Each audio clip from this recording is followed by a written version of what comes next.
Hello, everyone. This is Rick with the Cyber Pro podcast. Industry leaders share their insights. It's 5 questions in 9 minutes. I'm excited for today's guest. Had a lot of really cool interactions with him at Black Hat together, releasing products together. It was really fun. Rick, tell me, question number one, who are you and what do you do? So I'm Rick Gordon. I'm a founder and CEO of Tidal Cyber. What does that mean? Yeah, so it's funny.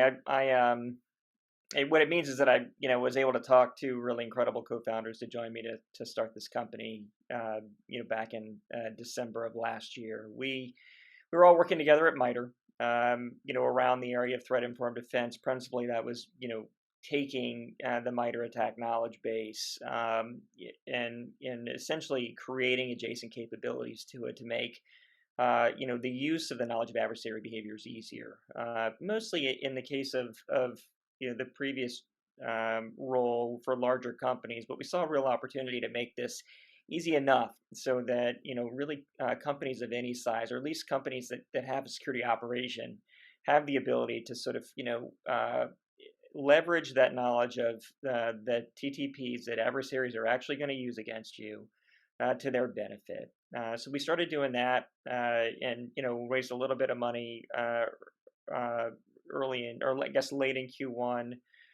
Then just say viciously started building a product that we ended up releasing GA as a community edition at Black Hat this year. Continue to move forward and to get our enterprise product out there by the end of the year. But we've really demonstrated enough, I'll just say, demand and capability in what we've done so far to thankfully close a much larger round about a week ago. Awesome.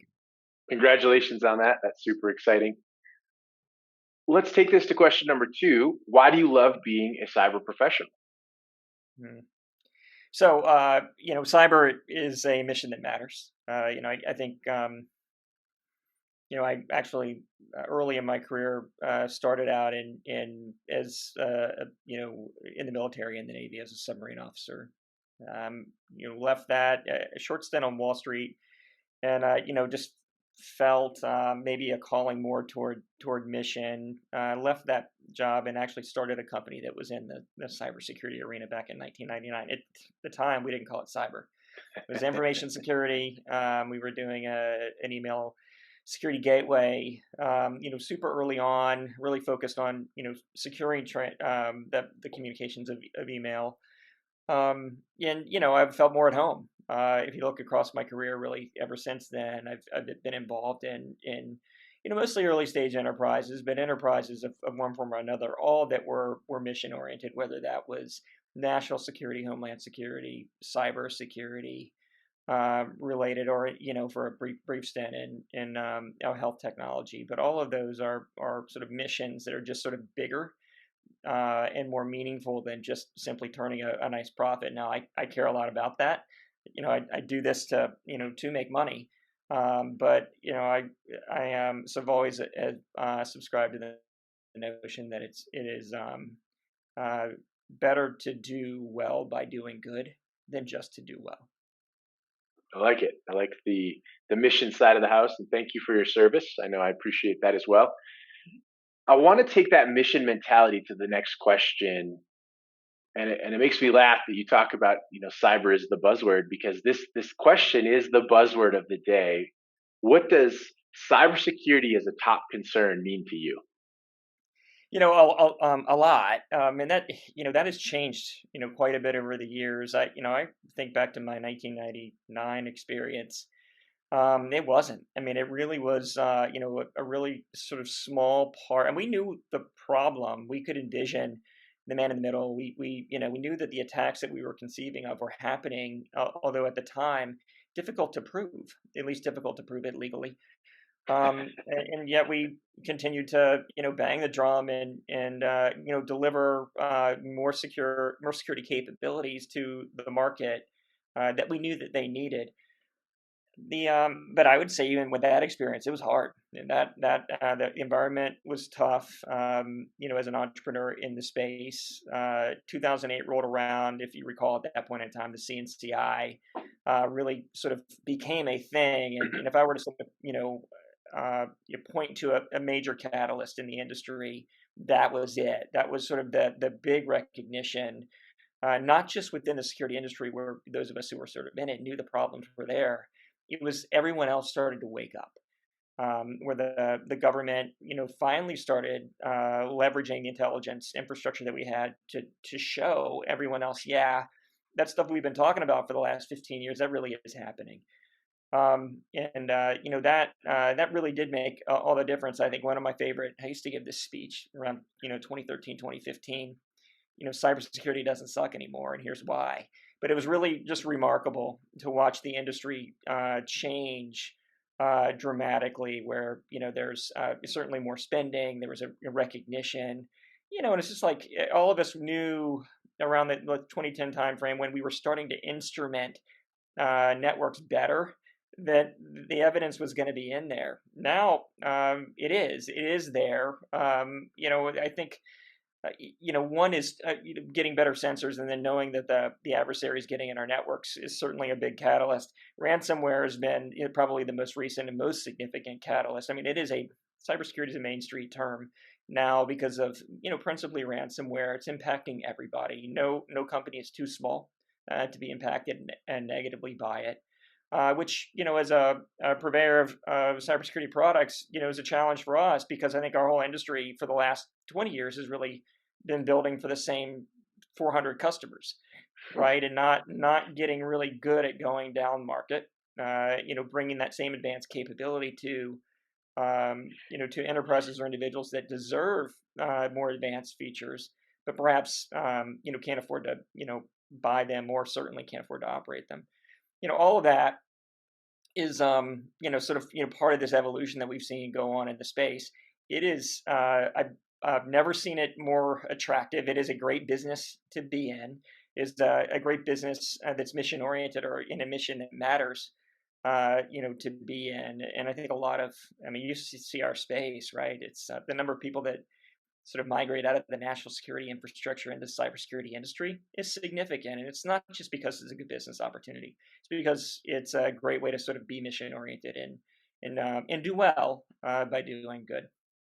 Awesome. You might have to dust off that paper that you wrote and bring it into the 21st century. Is that where we're at now? So it'd be great. Yeah, it's funny. Well, it was one of the sort of elements of evidence that I showed in that analysis was just simply the Gartner number of Magic Quadrants that they were covering the space. I think even since then it's grown pretty exponentially.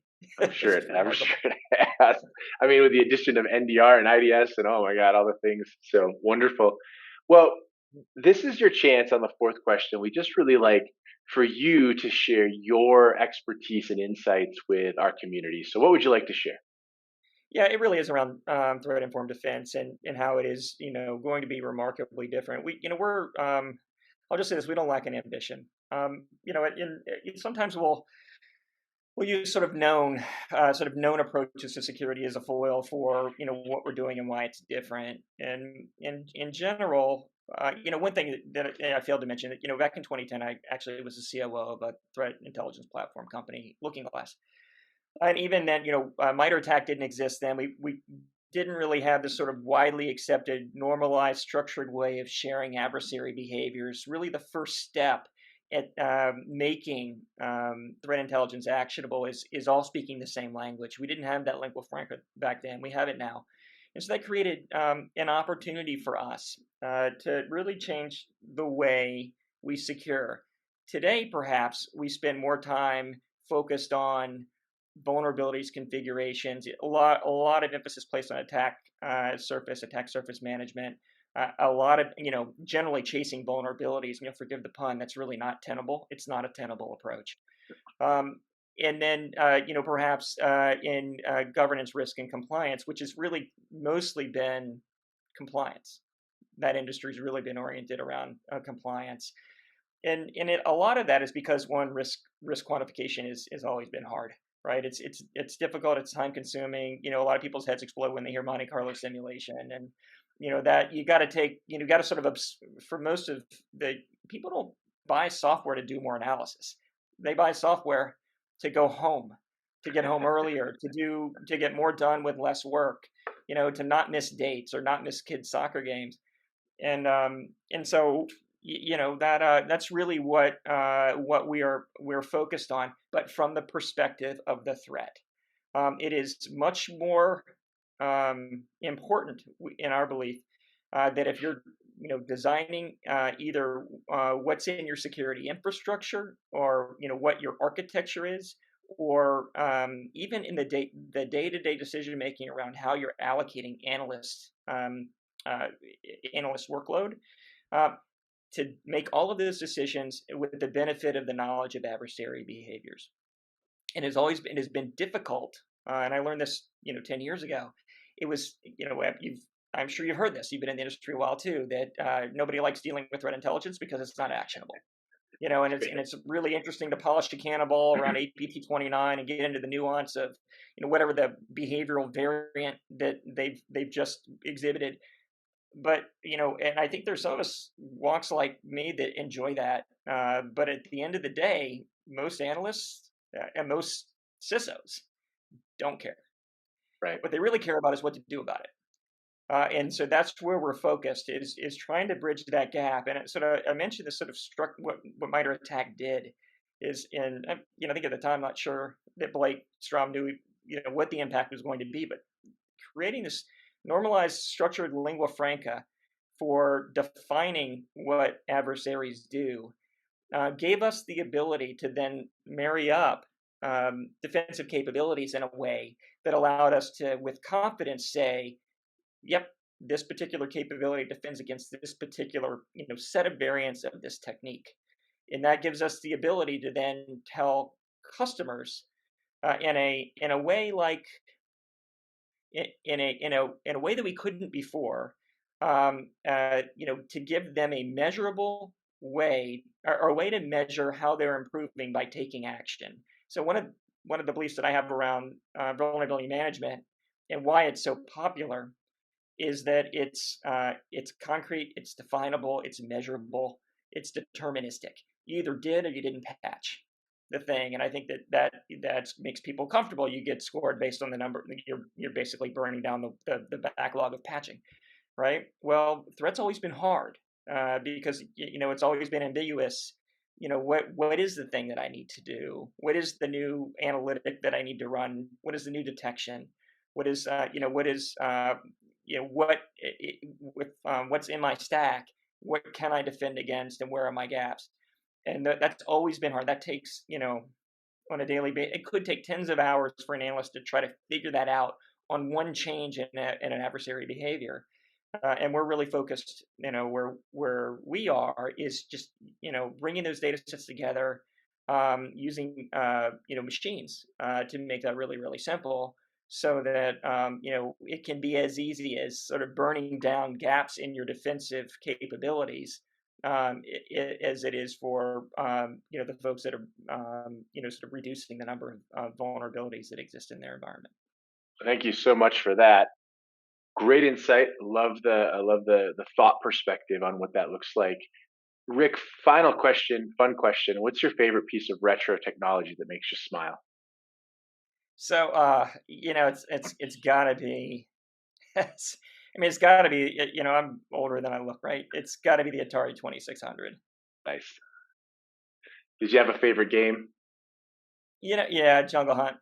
It was Jungle, and I broke more joysticks on that machine. We were probably replacing the joystick once a month, right? And it was, I look at my kids, and my older son's a gamer. He's really good. I wish he spent as much time studying as he did gaming. I was exactly the same way. Nice. Rick, thank you so much for being on the Cyber Pro podcast. Thank you. I appreciate it. Thank you for watching the Cyber Pro podcast. Don't forget to like and subscribe so you don't miss out on new podcasts and bonus content.